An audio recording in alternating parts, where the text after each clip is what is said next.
atau akhwat-akhwat dari golongan sururiyah yang ikut menyerang kita, hakikatnya pembesar dan tokoh yang mereka berhalakan, agungkan dan tuakan itu ngerokok juga. Di kantor podcast itu dulu kita diskusi masalah rokok dulu, dan kita vapean bareng di kantor itu. Nih host juga yang ngomongin kita itu dia vapean. Betingkah, akhirnya kemarin dikeplakin, ditoyorin sama datang sana sini diskusi ngajak debat bahlul, akhirnya dikeplakin, ditoyorin sama Bismillahirrahmanirrahim. Seorang ustadz, katanya mungkin tidak melambangkan seorang ustadz gitu, misalnya ustadz tapi masih merokok gitu, itu gimana Ustadz? Ini menjadi titik masalah juga ya, karena memang di sebagian orang-orang yang berkecimpung di pondok pesantren di Indonesia ada yang melakukan hal tersebut, dan mereka menganggap bahwa itu adalah suatu hal yang makruh gitu. Jadi kalau dasarnya pada masalah itu saja, ya di masalah itu kadang ada betul bisa dibuka ke lapangan dalam berbeda pendapat di dalam hal tersebut. Tapi kalau misalnya saya ditanya, Ustadz apa hukum rokok? Saya nggak akan menyebut lain kecuali saya bilang di dalam Al-Quran Allah berfirman, jangan kalian lemparkan diri kalian dalam kebinasaan. Di rokok itu sudah tertulis rokok bisa membunuhmu. Dan Allah telah berfirman, jangan kalian membunuh diri kalian, sungguhnya Allah Maha merahmati kalian. Mereka bilang rokok itu mengganggu asapnya dan seterusnya. Dan itu Allah telah berfirman, orang yang mengganggu kaum mukminin dan mukminat tanpa dosa yang mereka lakukan, itu dia telah menyandang sebuah kedustaan dan dosa yang besar. Ini mengganggu orang gitu, ya kan? Jadi banyak dari kerusakan-kerusakan itu saya pasti akan menjawab dengan dalil-dalil itu. Tapi kalau ada yang berpendapat lain, oh ini kan dia cuma masalah tembakau, mungkin berpengaruh ini dan seterusnya. Tapi ini di rokok ini bukan masalah tembakonya. Ada lagi yang mengatakan di dahulu Imam Syaukani, Imam Son'ani, itu keliru, salah paham. Beda konteksnya. Mereka itu di masanya beda kondisinya. Di masa kita, rokok itu kita semua paham apa yang dimaksud dengan rokok gitu loh. Jelas ya? Tapi kalau di masa dahulu itu terkait dengan bahan-bahan tertentu yang mereka yang bahas, mungkin tembakau atau yang semisal dengannya. Ya tapi caranya berbeda, masih lebih minim mereka dengan apa yang terjadi di masa sekarang. Tapi kalau misalnya orang yang berpendapat seperti itu asalnya tidak belajar benar, tidak mengambil dari guru dengan benar, terus berdalil dengan cara pendalilan seperti itu, ini yang repot yang seperti ini. Karena asalnya dia hanya sendiri, dia punya kebiasaan itu. Ada hawa nafsu di dirinya. Begitu dia lihat, oh ternyata para ulama ada yang gitu juga. Itu artinya dia mengambil dalil untuk memperingan dirinya. Dan hal yang seperti ini tuh enggak benar di dalam belajar. Ya. apakah kalian tahu hakikatnya para dai dan para ikhwan-ikhwan dari golongan sururiyah ini, atau akhwat-akhwat dari golongan sururiyah yang ikut menyerang kita, hakikatnya pembesar dan tokoh yang mereka berhalakan, agungkan dan tuakan itu ngerokok juga.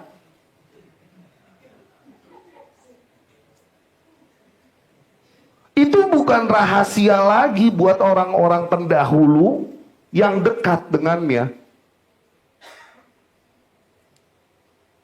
Itu merokok juga. Kalian tahu nggak apa yang kalian ingkari sebenarnya? Apa yang kalian cemooh dari Anda?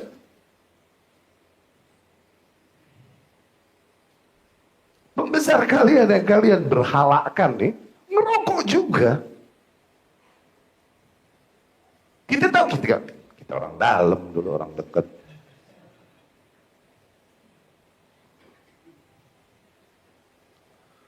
Apakah kalian tahu? Bahkan dulu ada sebuah grup. Isinya banyak asatidz, lulusan Yaman, lulusan Madinah, atau lokal, dan lain-lain. Mereka semua di grup itu didirikan memang untuk semuanya nih di dalam grup itu vapean, vape. Dan tuker-tuker info-info vape tentang mesinnya, tentang liquidnya, dan lain-lain. Satu grup. Ini para ikhwan akhwat yang mencela kita, kalau mereka tahu ternyata nih guru dia juga. Lu mau ngeles vape bukan rokok, bahayaan vape gimana pun. Baterai dihisap aja, baterai airnya kimia. Iya gak? Tembakau deh herbal. Segala baterai kimia. Lu sedot-sedot. Baterai sama liquid kimia gimana pun lebih berbahaya daripada rokok. Kalaupun ada pada, ya oke lah. Demikian sains. Ada aja yang pro dan kontra. Bukan usul kok. Tapi oke, mereka ngerokok. Oke? Anda main sama mereka. Nih ustadz nih geng. Anda main sama mereka. Tadinya Anda nggak vapean. Cuman karena main sama mereka dibilang jajal nih ada liquidnya memang menyehatkan dan ada bukti ilmiah, betul. Ada bukti ilmiah, ada liquid yang menyehatkan memang untuk terapi dan lain-lain. Coba sebutin sama awam, mau denger gak? Mau denger gak awam? Kita jajal berapa kali karena main sama mereka dan ada di grup itu. Kenapa Anda tahu? Ada di grup itu. Dulunya. Akhirnya Anda jajal juga, cuman amandel. Terus kalau tidur batuk. Nggak bisa. Jadi Anda punya amandel. Kalau ada something wrong masuk ke Anda, alarmnya amandel duluan. Gitu. Kalau badan udah mulai goyang, udah mulai ada yang nggak beres, amandel bunyi duluan. Gitu. Anda punya amandel, alhamdulillah Allah kasih.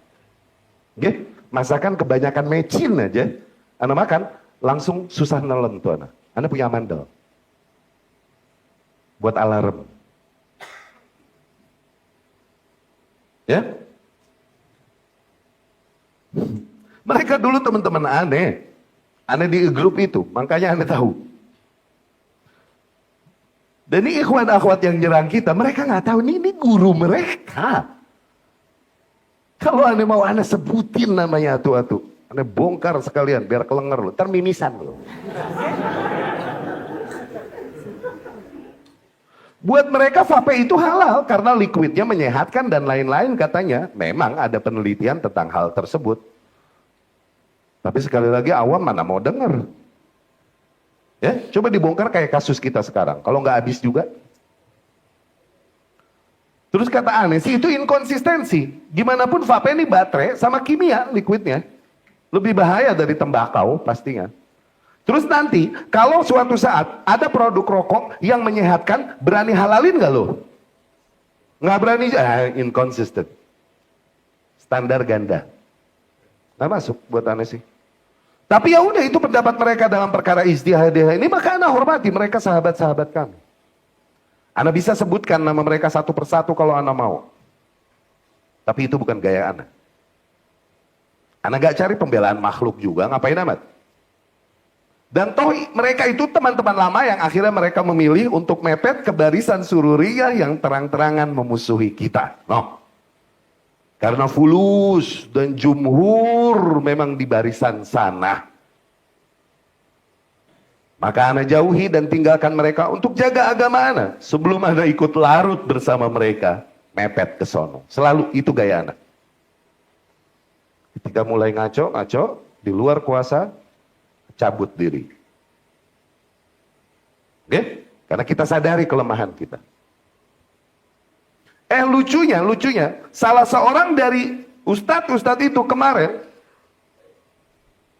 dia bikin konten di podcast busuk yang jual nama agama, ikut ngomong dan nyerang kita. Tuh, asal kalian tahu busuknya para pemain di situ. Ikut ngomong dan nyerang kita. Ana akan gambarkan sedikit untuk kalian busuknya mental orang-orang sosmed, konten kreator, hamba-hamba algoritma, madai-dai yang nebeng tenar ini. Apakah kalian tahu, ada satu podcast yang dulu Ana arahkan sejak pendiriannya. Karena mereka memang para sahabat dekat. Tapi kesimpulan akhirnya memang ahli tauhid nggak bisa bareng sama hamba medsos dan hamba Melbourne. Kita ahli tauhid, apa-apa fokusnya di tauhid, di ikhlas, ngehindarin ria, ngehindarin sum'ah, ngehindarin pencitraan, tuh, pagar manhaj disiplin dan lain-lain, itu kita. Mereka fokusnya justru perhatian makhluk, views makhluk. Nah, susah, nggak bisa nyambung memang. Emang nggak bisa nyambung, usulnya udah beda. Pagar manhaj kalau misalnya bertentangan dengan keuntungan dan lain-lain, ya diterabas deh. Tuh, kesimpulannya ujungnya itu. Ya. Busuknya gocekan mereka luar biasa. Mereka adalah para sahabat kami. Ya. Kita sudah penuhi hak-hak mereka untuk dinasehati, dihusnudzonin, dan dikasih uzur bertahun-tahun. Host podcaster ini dari Jakarta ujung datang ke Rahmi Hatta sini, duduknya di depan. 2 kali kedatangan Ane ingat. Masya Allah. Pulangnya ke rumah mamah Ane, duduk majelis makan nasi uduk. Nongkrong ngobrol bercanda sama abang Ane.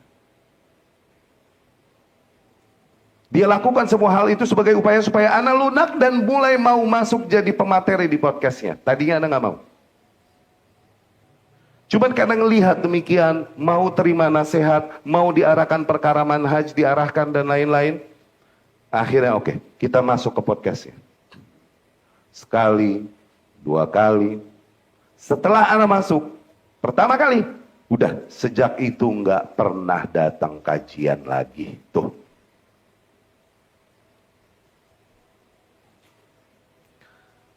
Kami ajak terus ngaji dan nasihati terus supaya dia nggak makin larut dengan fitnah ketenaran dan medsos. Mereka ngomong agama terus di medsos soalnya, di podcastnya. Tapi nggak mau duduk ngaji, maka jadi fix jualan agama nantinya. Kalau memang mereka peduli kepada agama, harusnya duduk nuntut ilmu, cari hidayah buat diri dan keluarganya. Nggak ada jalan lain. Makanya Anda bilang mereka harus hadir dan duduk kajian. Tapi tetap nggak mau datang.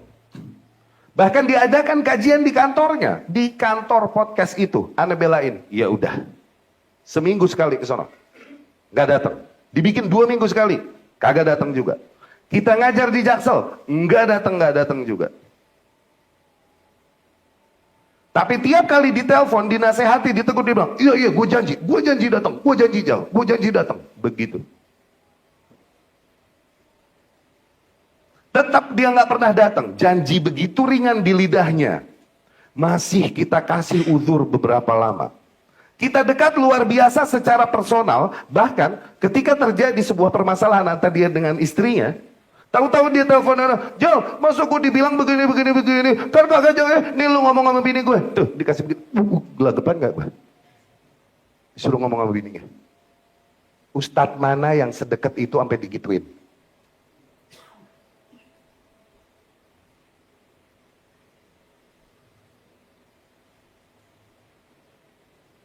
Sedekat itu kami penuhi haknya untuk dihusnudzonin, diuzurin, dinasehatin bertahun-tahun. Sekarang setelah kami jauhi, akhirnya kami lihat nggak mungkin terjadi perubahan. Anak kembali kepada sikap anak. Kalau masih sama dia, gue yang larut nanti sama arus dia. Itu anak.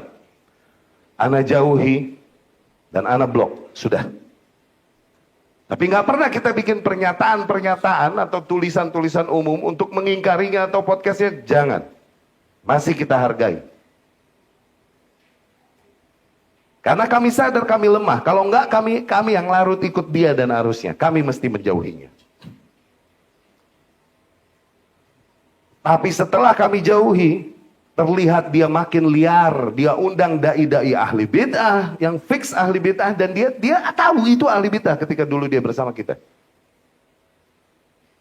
Dia duduk dengan dai-dai ahli bid'ah di acara-acara mereka dari golongan jamaah tabligh dan lain-lain, nggak ragu untuk gabung ke acara-acara. Bahkan lebih jauh lagi, ikut hadir kampanye pemilu. Bukan cuma nyoblos. Nyoblosnya doang oke, khilafiyah dari ulama. Tapi kampanye beda. Beda, kepepet makan babi sama doyan babi beda. Doyan babi ngaku kepepet, beda.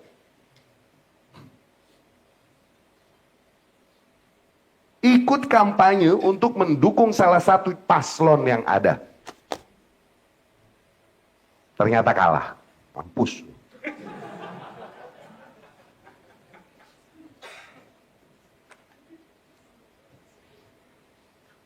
Apakah kalian tahu? Dia tukang gocek ustadz-ustadz. Dia ngakak happy kalau udah bisa ngegocek dan manfaatin ustadz-ustadz untuk kepentingan pencitraan dan besarkan program podcastnya. Sifat nifak kental luar biasa padanya. Sekarang mereka bersama itu ustadz yang dulu yang aneh bawa, yang aneh yang bawa kepada mereka. Tuh ustadz yang vapean itu dulu tuh.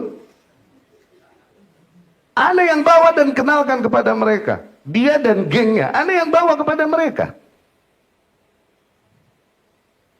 Ustadz itu yang kemarin ikut bikin podcast nyerang kita. Nih Ustadz dulu, ketika Anda bilang, aduh Anda nggak bisa vapean batuk kalau tidur terus amandel. Nih Ustadz yang bilang, oh itu ente pertama doang. Anda juga gitu dulu pertamanya. Tuh Ustadz, kemarin dia bikin podcast ikut nyerang kita. Di prank nggak gue? Dia yang nasehatin adik, enggak itu pertama doang, lama-lama ente enggak. Takin.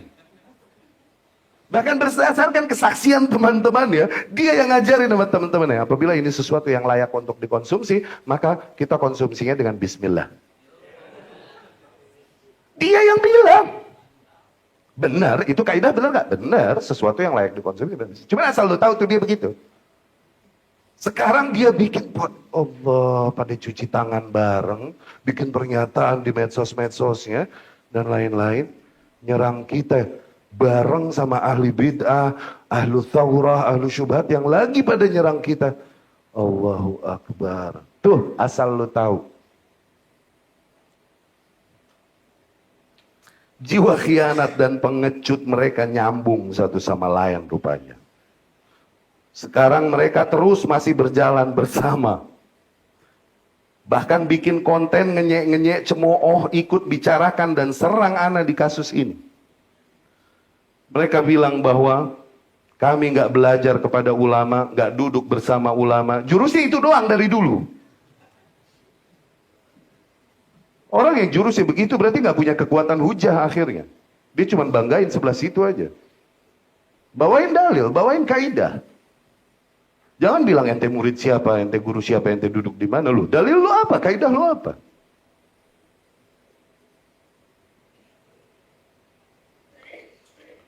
Nih Ustadz, ada yang masukin ke podcast itu. Dia dan kawan-kawan vape ini, ada yang masukin ke situ. Wallahil azim. Anda begitu dekat sampai Anda tahu tentang. Tahukah kalian siapa yang nyerang kita? Dan kalau mereka memang masih di atas manhaj ahlus sunnah, harusnya, nih, kaidah adabnya nih. Kalau mereka memang masih berada di atas manhaj ahlus sunnah, manhaj yang sama dengan kami, katakanlah kita beda pendapat masalah fikih ini. Tapi apakah mungkin mereka sengaja membuat konten, mengolok, ikut membuli demikian, di saat seperti ini, yang mereka tahu, bahwa para ahli bid'ah dan orang-orang yang menyimpang, sedang menyerang serempak kepada kami. Katakan kita beda pendapat di fikih.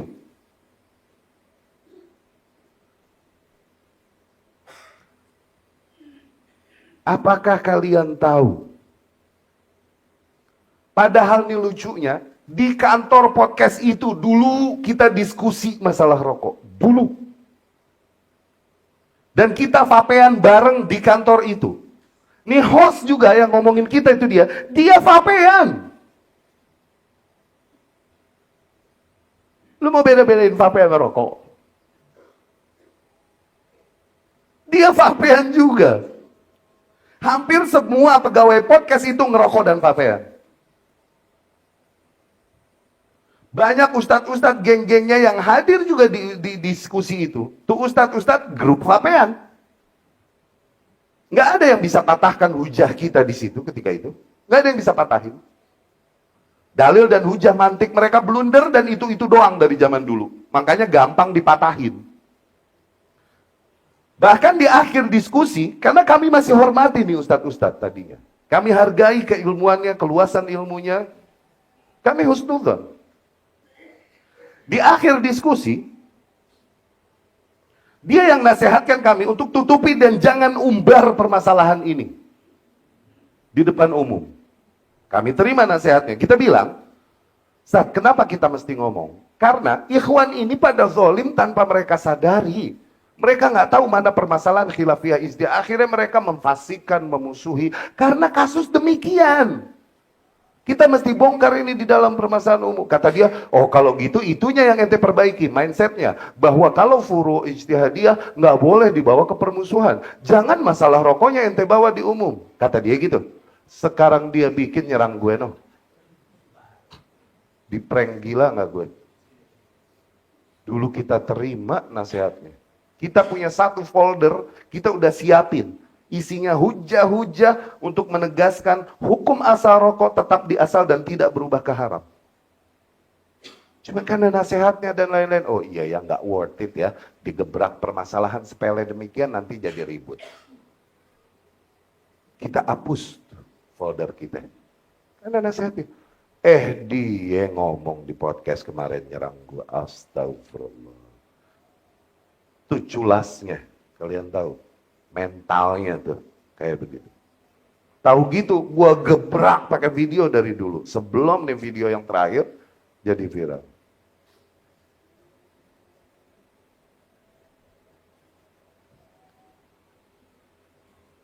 Sekarang benar-benar beyond imagination, di luar bayangan luar biasa. Mereka duduk bareng, ngonten di podcastnya, ikut bahas, ngenyek, mencemooh kasus yang terjadi pada kita sekarang. Dan mengajak kebencian manusia pada kita karena kasus ini. Subhanallah, luar biasa. Hasbunallah wa ni'mal wakil. Demikian ikhwati rahimakumullah, di luar imajinasi dan akal sehat kita. Ternyata akhirnya mereka ikut bikin konten dan ikut menekankan serangan pada kami. Padahal apabila kita lihat, ada video Ustadz tersebut 3 tahun lalu, dia memberikan jawaban yang lebih ansaf, lebih bijak, lebih tengah itu. Berbeda dengan jawabannya yang kemarin. Karena kepentingannya udah berbeda.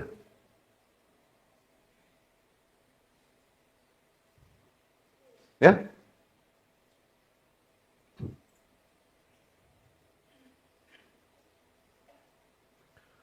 Dan kalau mau bongkar terus dia poin, ayo, mau lebih jauh kita bongkar.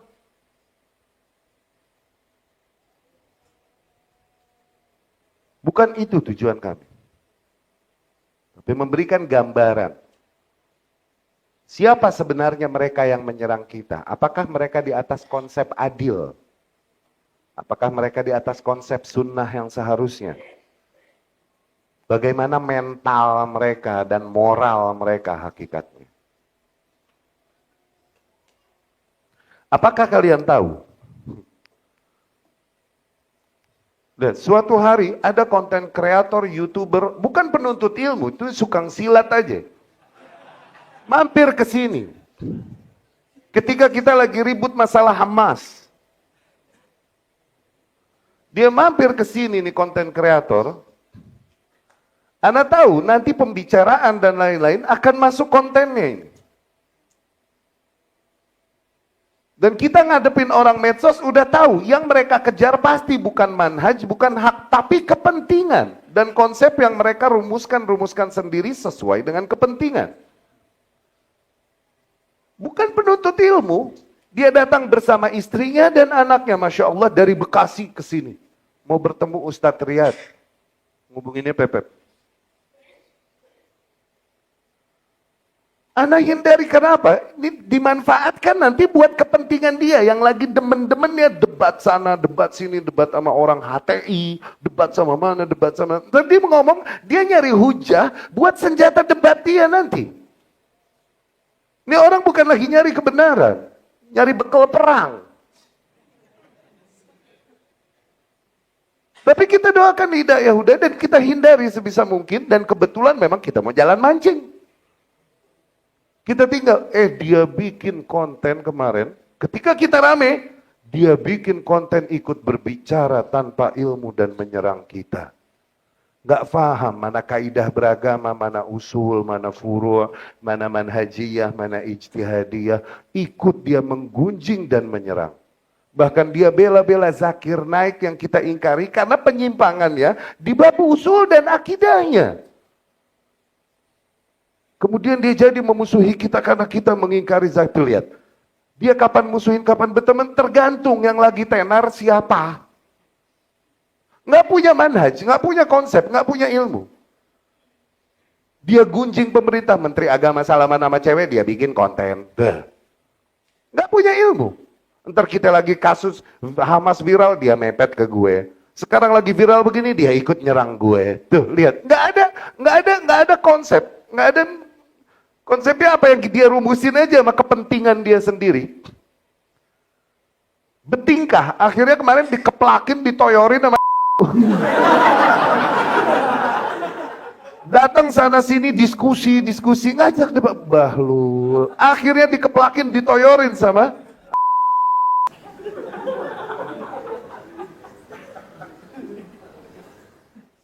itu. Kalian tahu nggak busuknya mental konten kreator? Mereka akan mepet hanya untuk kepentingan dan keuntungan mereka. Sebisa mungkin ketika merugikan, mereka langsung cuci tangan kayak orang podcast tadi itu. Langsung cuci tangan, bikin pernyataan sebisa mungkin cuci tangan dari kita. Ya bagus, memang kita berlepas diri. Sejak kita jauhi mereka, kita minta turunin video-video kita. Udah nggak kita ridhoi lagi di situ. Ada lagi satu sahabat lainnya, dia memilih memang untuk ikut arus itu. Ya sudah, semoga Allah beri hidayah mereka. Kita bilang turunin semua video-video gue. Jangan ada yang di podcast itu. Kita udah berhusnuzon, udah kita penuhi hak mereka di husnuzon. Dinasehatin, udah. Diuzurin, disabarin, udah. Mencuci tangan.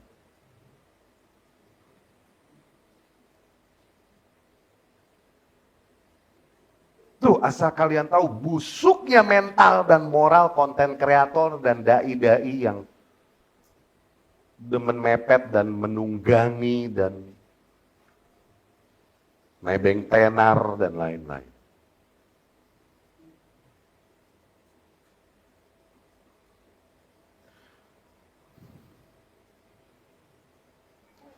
Masih banyak lagi penyimpangan dan kerusakan pada mereka yang menyerang kami. Apabila kami ingin sebutkan satu persatu.